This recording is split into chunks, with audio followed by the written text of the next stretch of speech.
शनिदेवाच्या शिळेवर आजपासून ब्रँडेड तेलाचाच अभिषेक करण्यात येतोय। शनिदेवाच्या शिळेची झीज होऊ नये म्हणून हा निर्णय घेण्यात आलाय। भाविकांनी आणलेल्या तेलाची मंदिर ट्रस्ट कडून तपासणी करण्यात येते। शनी शिंगणापूर येथील शनिदेवाच्या शिळेवर आजपासून ब्रँडेड तेलाचाच अभिषेक स्वीकारला जाणार आहे।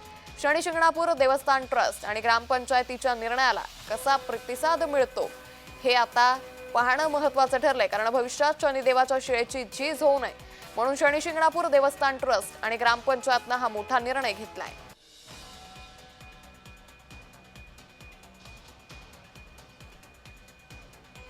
त्यामुळे भाविकांनी आणलेल्या तेलाची आता मंदिर प्रशासनाकडून तपासणी देखील केली जाते। शनिदेवाच्या शिळेवर आजपासूनच ब्रँडेड तेलाचा वापर केला जाणार आहे।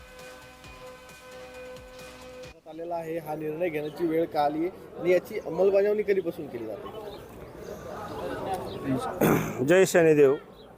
शनेश्वर देवस्थाननी आजपासून म्हणजे 1 मार्चपासून शनिदेवाला जे अर्पण होणारं तेल आहे ते खाद्यतेल असावं अशा प्रकारचा निर्णय घेण्यात आलेला आहे। खाद्यतेल का असावं की मधल्या काळामध्ये अखाद्यतेल हे शनिदेवाला अर्पण करण्यासाठी लोक आणायचे आणि भविष्यात शनिमूर्तीची झीज होऊ नये ही काळजी देवस्थान विश्वस्त मंडळाने घेतलेली आहे।